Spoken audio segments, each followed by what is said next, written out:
السلام عليكم ورحمة الله. الحمد لله وكفى وسلام على عباده الذين اصطفى. أما بعد، أعوذ بالله من الشيطان الرجيم. بسم الله الرحمن الرحيم.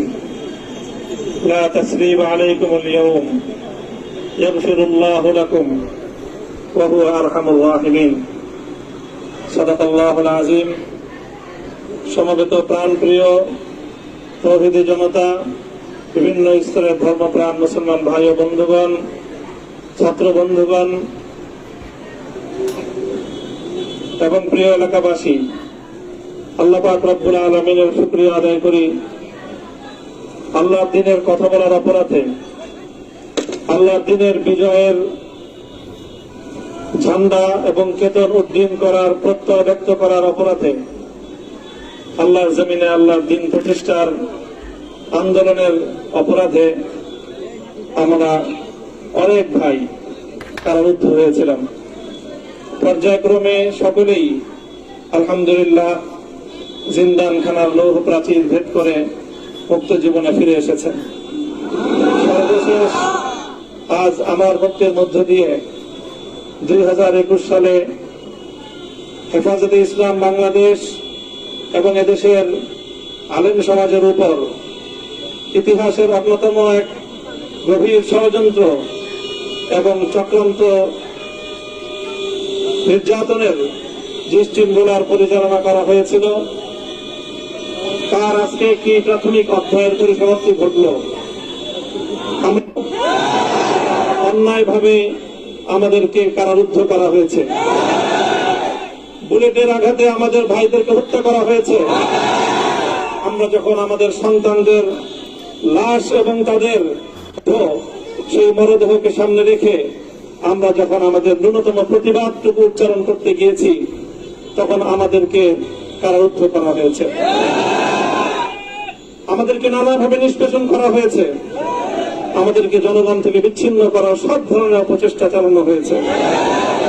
আমি আজ এই মুহূর্তে আমার এই মুক্তি উপলক্ষে আমি বলতে চাই, আমাদের উপর জুলুম করা হয়েছে, এটাকে আমরা সহ্য করে নিলাম। আমাদের ভাইদেরকে হত্যা করা হয়েছে, সেটাও সহ্য করে নিলাম।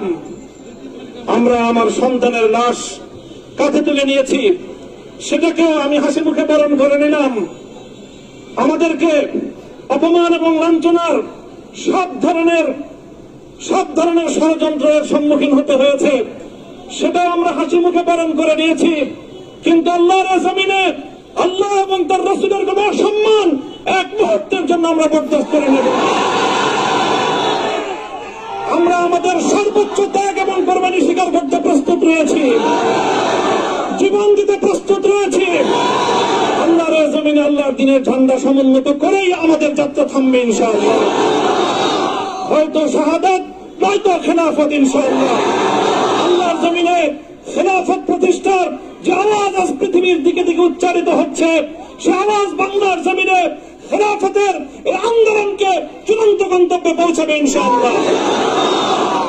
বাংলাদেশের আলেম সমাজ, হেফাজতে ইসলাম বাংলাদেশ সহ বাংলাদেশ খেলাফত মজলিস সহ সকল ভ্রাতৃপ্রতিম সংগঠন, সকল ধর্মপ্রাণ ইসলামপন্থী বিভিন্ন ছোটখাটো মতভেদ, মতবিরোধ, মত পার্থক্যের ঊর্ধ্বে উঠে যারা ইলাহি কালিমাতুল্লাহর এই এক বাণীতে বিশ্বাসী, আল্লাহর জমিনে আল্লাহর দ্বীন কায়েম করতে চাই, আমাদের তাআলাউ ইলা কালিমাতিন সাওয়াইন বাইনানা ওয়া বাইনাকুম এই এক মন্ত্রে উজ্জীবিত হয়ে আল্লাহর দ্বীনের ঝান্ডা সমুন্নত করবার এই আন্দোলন এবং সংগ্রামে আমি নিজেকে উৎসর্গ করার ঘোষণা করছি।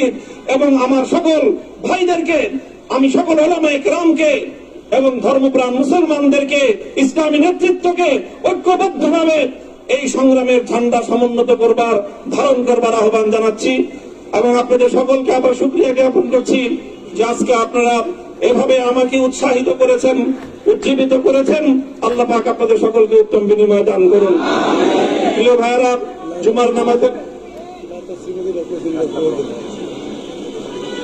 জুমার নামাজের একেবারে ঠিক আগ মুহূর্ত, এখন সব মসজিদগুলোতে জুমার প্রস্তুতি চলছে। আমরা এখন এখানে খুব সংক্ষিপ্ত দোয়ার মাধ্যমে আমাদের আজকের এই প্রোগ্রামের সমাপ্তি ঘোষণা করব। এরপরে ইনশাআল্লাহ প্রত্যেকে সুশৃঙ্খল ভাবে যার যার জায়গা মতো বা আশেপাশের মসজিদগুলোতে গিয়ে আপনারা জুমার নামাজ আদায় করবেন।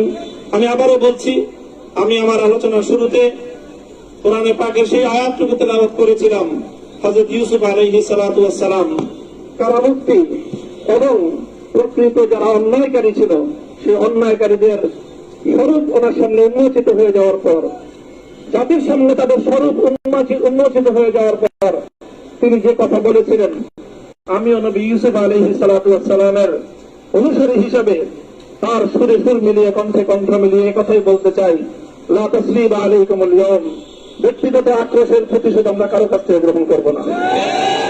সকলকে আহ্বান জানাই, মাদ্রাসা, স্কুল